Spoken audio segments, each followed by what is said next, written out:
Hello students, आज हम class 7 की जो हनी कॉम बुक है उसका जो फर्स्ट चैप्टर रीड कर रहे थे।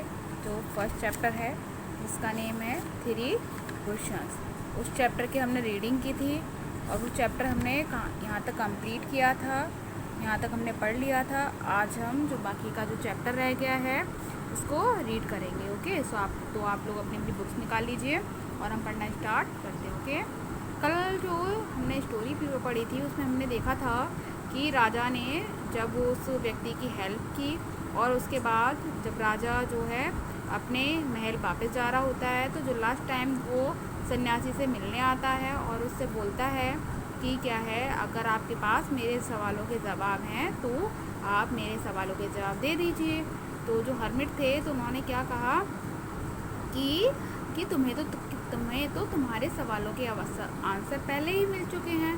तो राजा जो था उससे बोला कि क्या मतलब, मुझे तो समझ में नहीं आया कि मुझे मेरे सवालों के जवाब कब मिले।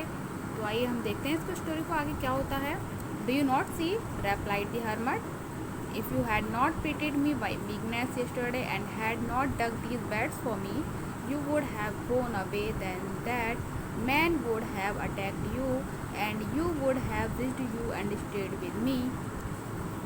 तो जो राजा था वो जो सन्यासी थे उन्होंने कहा कि क्या तुम्हें नहीं दिखाई देता है, क्या तुम नहीं देख सकते, if you had not pitied me, कि अगर तुम मेरी कमज़ोरी पर, मेरी वीकनेस पे मुझ पर दया नहीं आती और मेरे लिए ये क्यारियाँ नहीं खोदते तो क्या होता, तुम यहाँ से चले गए होते और वो जो आदमी था जो तुम्हारा इंतज़ार कर रहा था रास्ते में तुम पे आक्रमण करने के लिए, वो तुम पे आक्रमण कर देता, अटैक कर देता और तुम्हें हानि पहुंचाता, है ना।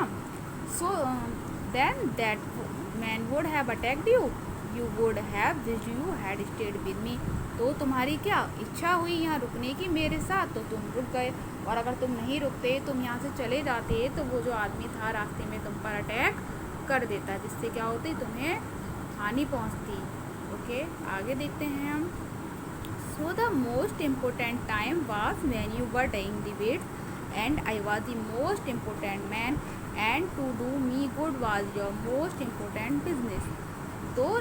तो सन्यासी ने जवाब दिया, इसीलिए जो सबसे अच्छा समय था तुम्हारे लिए, जो तुम्हारा फर्स्ट क्वेश्चन था कि मेरे लिए किसी काम को करने का सबसे अच्छा समय कौन सा है, तो तुम्हारा जो सबसे सही काम जो करने का था वो कौन सा था, सबसे अच्छा समय करने का तो तुम्हारे लिए वो था जब तुम खुदाई कर रहे थे और मैं उस समय तुम्हारी लाइफ में सबसे इम्पोर्टेंट व्यक्ति था। तो सन्यासी क्या कहते हैं, इसीलिए तुम्हारी लाइफ का सबसे इम्पोर्टेंट समय वो था काम करने का जब तुम खुदाई कर रहे थे और उस समय मैं तुम्हारी लाइफ का सबसे इम्पोर्टेंट पर्सन था।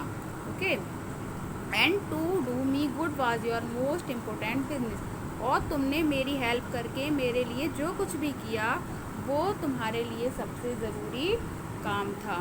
ओके, तो राजा ने क्या, सन्यासी ने राजा को बताया कि उसके लिए सबसे अच्छा समय तो वो समय था जब उसने खुदाई की थी और उस समय जो सबसे उसकी लाइफ का जो सबसे इम्पोर्टेंट पर्सन था वो सन्यासी थे, और उसकी लाइफ का जो सबसे अच्छा कार्य, सबसे मेन कार्य, सबसे इम्पोर्टेंट जो काम था वो क्या था, उस समय उसकी good was your most important, और जो उस समय वो जो खुदाई कर रहा था वो उसकी लाइफ का सबसे इम्पोर्टेंट काम था। Afterwards when the man ran to us, the most important time was when you were caring for him, because if you had not dressed his wounds he would have died without having made peace with you.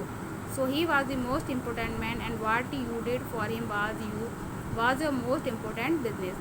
इसीलिए इसके बाद क्या हुआ, जब वो व्यक्ति भागता हुआ आया, जो घायल व्यक्ति था, जब वो भागता हुआ आया तो सबसे अच्छा समय वो था जब तुमने उसकी देखभाल की, उसकी जान बचाई, क्योंकि अगर आप उसके घाव की मरहम पट्टी नहीं करते तो वो मर जाता और आपका जो माइंड था आपको वो शांति नहीं मिलती जो आपको उसकी जान बचाकर मिली, और इसलिए वह व्यक्ति आपकी लाइफ का सबसे ज़्यादा इम्पोर्टेंट पर्सन था और आपने उस वक्त उसकी जान बचाने के लिए जो कुछ भी किया, उसकी मरहम पट्टी की, वो क्या था, आपकी लाइफ का उस समय का आपका सबसे ज़रूरी काम था। ओके, आगे देखते हैं। remember then there is only one time that is important and that is now. It is the most important time because it is the only time we have and power to act. तो आगे hermit कहते हैं remember then, याद रखो, there is only one time that is important, कि हमारी life का सबसे ज़्यादा ज़रूरी जो समय होता है वो क्या होता है, नाउ मीन्स अभी, है ना. It is the most important time because it is only time we have any power to act. क्योंकि ये जो समय होता है, ये जो टाइम होता है वो सबसे अच्छा टाइम होता है, क्योंकि इस टाइम पे हमारे पास एक पावर होती है. कौन सी पावर टू एक्ट, किसी काम को करने की पावर होती है. इसीलिए हमारी लाइफ का जो सबसे अच्छा टाइम होता है वो होता है अभी. अगर हम किसी काम को करना चाहते हैं तो हमें उसे अभी कर लेना चाहिए, यही सबसे अच्छा समय है. Okay, next, the most necessary person is the person you are with at a particular moment, for no one knows what will happen in the future and whatever we will meet anyone else. The most important business is to that person good because we were sent into this world for that purpose alone. तो वो कहता है, और सबसे ज़्यादा ज़रूरी person वो person होता है जो आपके साथ होता है एक पार्टिकुलर मोमेंट पे, आपके साथ होता है, आपका साथ देता है, जो आपकी ज़रूरत होती है आपको वो आपके साथ खड़ा रहता है. क्योंकि किसी को नहीं पता फ्यूचर में क्या होगा. जिससे हम आज मिल रहे हैं उससे कल मिलेंगे या नहीं मिलेंगे. फ्यूचर में तो कुछ भी हो सकता है हम रहें ना रहें, फ्यूचर किसी को नहीं पता. और सबसे ज़्यादा ज़रूरी काम क्या होगा, सबसे ज़्यादा ज़रूरी काम होता है कि जिस पर्सन के साथ हम हैं उसके साथ अच्छा करें, उसके लिए अच्छा सोचें. क्योंकि हमें इस दुनिया में भेजा ही इसलिए गया है कि हम इस दुनिया में अच्छाई फैलाएं और सबके लिए अच्छे बने रहें. ओके, तो आपका जो फर्स्ट चैप्टर है वो यहाँ पर कंप्लीट होता है. इस चैप्टर की जो क्वेश्चन आंसर्स हैं, वो एक्सरसाइज है, वो हम नेक्स्ट वीडियो में कंटिन्यू करेंगे. ओके.